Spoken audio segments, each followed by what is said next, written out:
தேர்தல்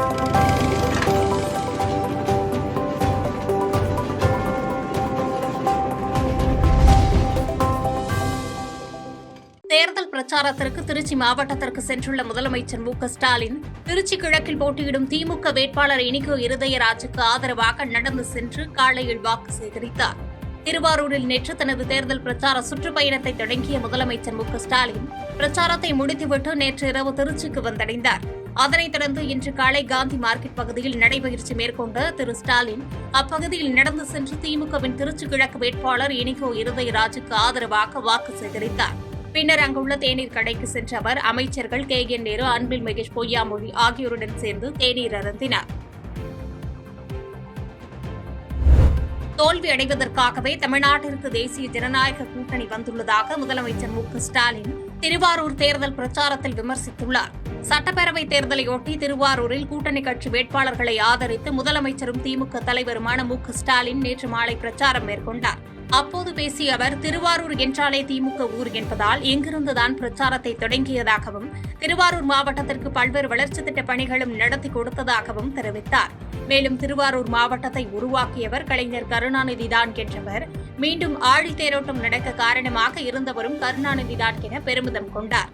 தொடர்ந்து பேசிய முதலமைச்சர், ஏழையின் சுருக்கு பையில் காசு உருவ நினைத்த பாஜக உரிமைத் தொகையை முடக்க நினைத்ததாகவும், திமுக அரசு விழித்துக் கொண்டு கோடைகால நிதி என 5000 ரூபாய் வரவு வைத்தது மக்களின் மனங்களை நிறைய வைத்ததாகவும் தெரிவித்தார். எனவே அரசியல் விருப்பு வெறுப்புகளுக்கு அப்பாற்பட்டு திமுக மற்றும் கூட்டணி கட்சிகளுக்கு வாக்களித்து தமிழர் விரோத சக்திகளை தமிழ்நாட்டுக்குள் நுழைய விடாமல் திமுகவிற்கு வாக்களிக்க வேண்டும் என கேட்டுக் கொண்டார். தலைவர் கலைஞரை வளர்த்தெடுத்த திருவாரூர் மண்ணிலிருந்து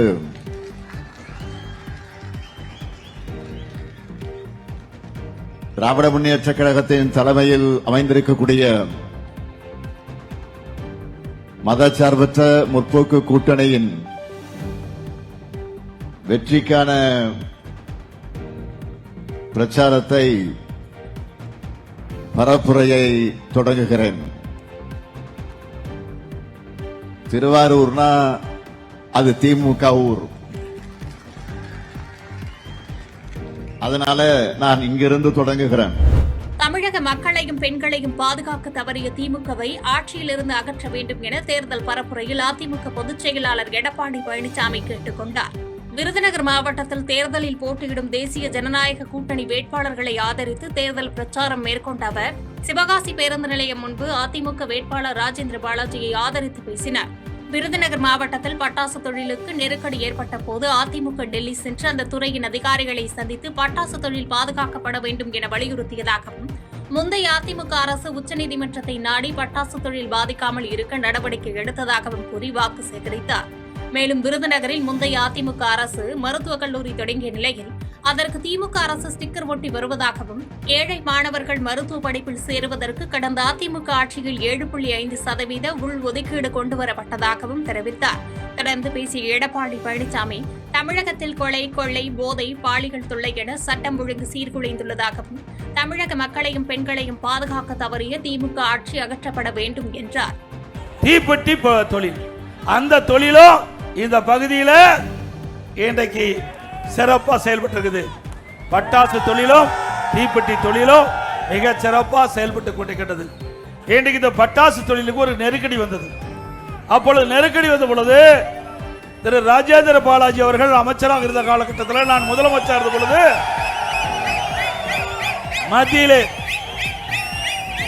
கிட்டத்தட்ட சுமார் 20 எம்பிகளோடு நம்முடைய திரு தம்பத்தியுடைய எம்பி அவர்கள் தலைமையில் திரு ராஜேந்திர பாலாஜி அவர்கள் சம்பந்தப்பட்ட துறை மத்திய அமைச்சரை சந்தித்து இந்த பட்டாசு விற்பனைக்கு எந்த தடையும் இருக்கக்கூடாது, அதற்காக மத்திய அரசு உடனடி நடவடிக்கை எடுக்க வேண்டும் கோரிக்கை கொடுத்தது அதிமுக அரசு இருக்கின்ற பொழுது. எனது மகன் கென் கருணாசுக்கும் அரசியலுக்கும் எந்த சம்பந்தமும் கிடையாது என முக்குளத்தூர் புலிகள் படை கட்சி தலைவர் கருணாஸ் திட்டவட்டமாக தெரிவித்துள்ளார். சிவகங்கை மாவட்டம் சிங்கமுனரியில் திமுக கூட்டணி சார்பில் நடைபெற்ற ஆலோசனைக் கூட்டத்தில் கலந்து கொண்ட நடிகரும் சிவகங்கை தொகுதி திமுக வேட்பாளருமான கருணாஸ் செய்தியாளர்களை சந்தித்தார். அப்போது பேசிய அவர், சிவகங்கை தொகுதியில் போட்டியிட வாய்ப்பு அளித்தது திமுக தலைமைதான் என்றவர், அவர்கள் எந்த முடிவு எடுத்திருந்தாலும் இந்த தேர்தலை சந்தித்து இருப்பேன் என்றார். எடப்பாடியிடம் இருக்கும் இரட்டை இலைகளில் ஒரு இலை இறந்துவிட்டதாக விமர்சித்த கருணாஸ், அதுவும் பாஜகவிடம் போய்விட்டதாக சாடி பேசினார். தொடர்ந்து பேசிய அவர், எனது மகன் கென் கருணாசுக்கும் அரசியலுக்கும் சம்பந்தம் கிடையாது என்றும், தனக்காக அவர் பிரச்சாரம் செய்து தான் வெற்றி பெற வேண்டிய அவசியம் இல்லை என பதிலளித்தார். ஒரு காலத்திலும் நான் எடப்பாடியை ஏற்கிற மனநிலையில இல்லை, அது கிடையாது. அது அப்ப இருக்கும்போது அது ரெட்டை இலை, இப்ப அது ஒத்த இலை, அதுவும் செத்த இலை. ஏன்னா அந்த இலை இனிமே யார் மதிக்க போறாங்க? எடப்பாடியை பொறுத்த வரைக்கும் அது ஒரு ஒத்த இலை, செத்த இலை. அது ஒத்த இலை எங்க போயிடுச்சுன்னா பிஜேபி கிட்ட போயிடுச்சு. இவ்வளவுதான். இப்ப ரெட்டை இலை ஒரு பக்கம் தாமரை இருக்குது, இன்னொரு பக்கம் செத்த இலை இருக்குது. இவ்வளவுதான் என்ன பொறுத்தவரை. இல்ல அவருக்கு அரசியலுக்கு சம்மந்தம் கிடையாது.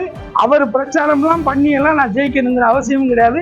நான் என்னுடைய தலைவர், நான் ஏற்றுக்கொண்ட எங்களுடைய மதசார்பற்ற கூட்டினுடைய தலைவர் அண்ணன் மு.க. ஸ்டாலின் அவர்கள் கடந்த 5 ஆண்டுகள் இந்த தமிழகத்திற்காக அவர் செய்த நலத்திட்டங்கள், அவர் செயல்படுத்திய முற்போக்கான திட்டங்கள், இன்றைக்கு அவர் அறிவித்திருக்கிற இந்த தேர்தல் வாக்குறுதிகள், அதிலும் குறிப்பாக முத்தாக அமைந்த இல்லத்தரசி ஒரு திட்டம் போதும் இந்த கருணாஸை சிவகங்கையிலே வெற்றி பெற செய்வது.